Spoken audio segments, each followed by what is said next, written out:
You want to buy a home in the UK, but every time you look at the house prices, the interest rates, the requirements, or even your bank balance, it just feels so challenging.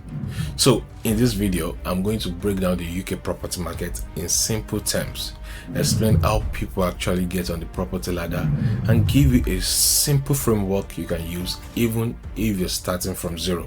No hype, no jargon, just clarity.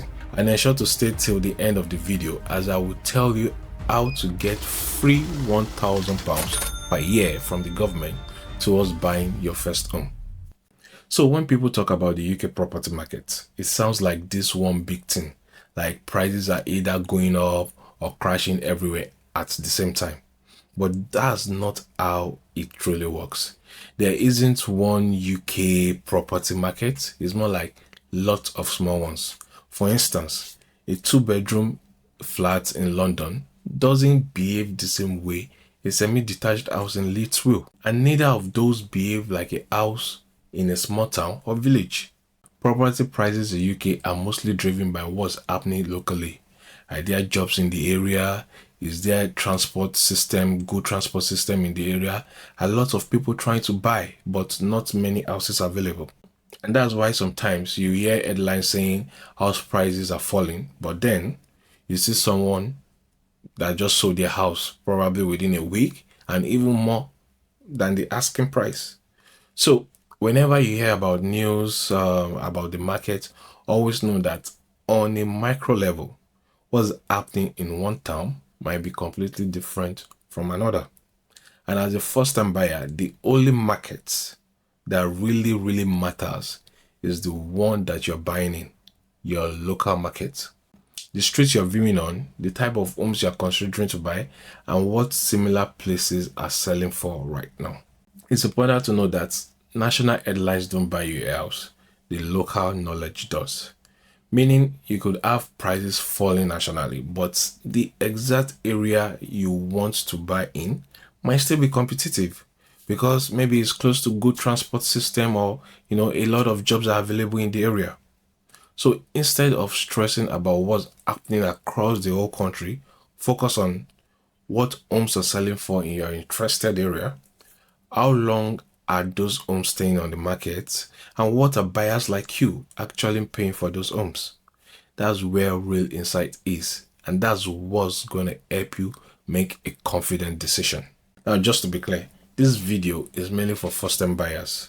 So if you're renting or you're saving for a deposit, or you're just trying to work out if buying is even realistic, this video is for you. So I'm not talking about developers or full-time investors here. This is about getting your first foot on the property ladder. Now let's talk about how actually buying a property works in 3 simple steps. Step 1, you need to get your deposit, usually about 5 to 10% of the purchase price of the property.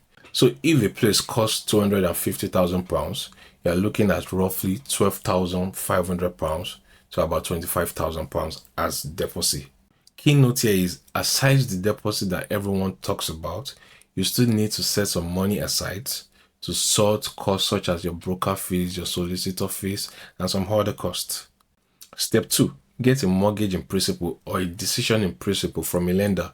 And what this basically means is them saying, oh, they are willing to borrow you X amount of money based on the information you have provided to them. And most lenders will usually lend you about 4 to 4.5 times your income. So if say you are earning about £40,000, you might be able to borrow up to 160 or 180,000 depending on your situation.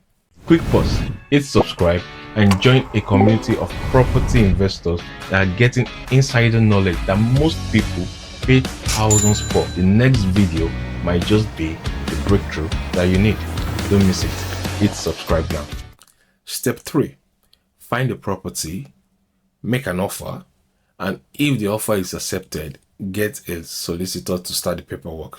And eventually, if there are no issues during the conveyancing process, you complete and you get your keys.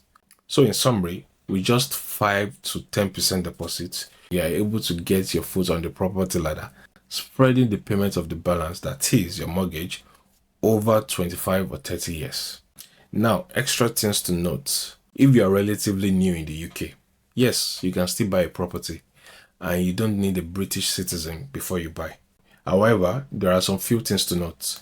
When it comes to getting a mortgage, banks or lenders will usually look at your visa status, and most lenders prefer when you have indefinite leave to remain or at least 2 to 3 years left on your work visa.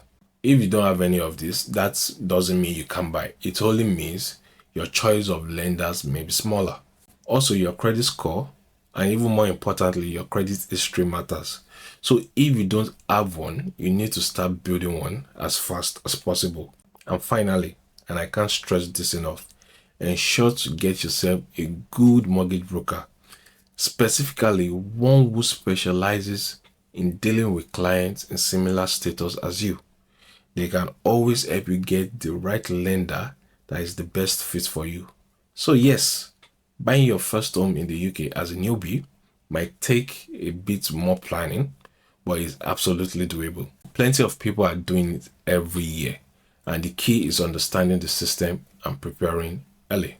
Alright, let's quickly talk about some common mistakes some first-time buyers make, and honestly, most of these come from good intention. The first one is waiting for the perfect time. A lot of people just sit on the sidelines for years waiting for prices to crash or for interest rates to be perfect, and that moment just never comes. Another big one is borrowing the absolute maximum a lender or a bank offers you. Now, just because a bank will lend you up to a certain amount doesn't mean you should take it. You still want a life after you pay your mortgage, so please and please ensure to live below your means. Then we have you forgetting about the extra cost. Things like legal fees, surveys, service charge if it's a flat. All these things, they add up and they can catch people out if they are not prepared.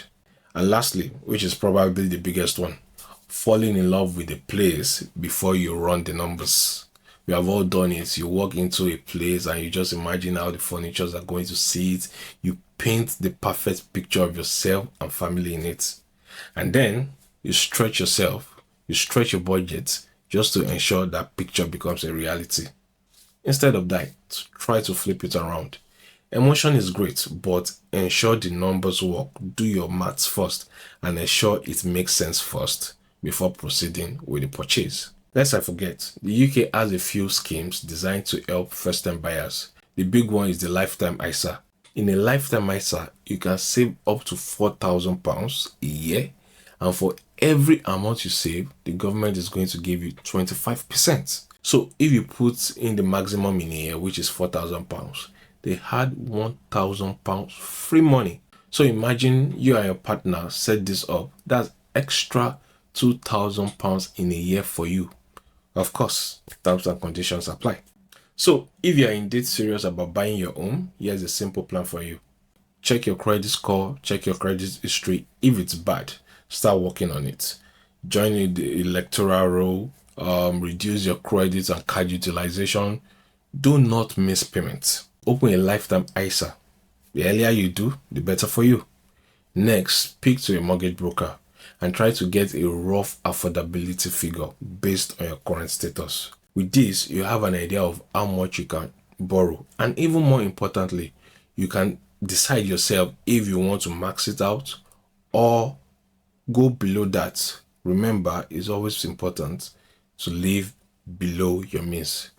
Once you have figured all this out, then you know how much you actually need as a deposit and you can start saving towards it.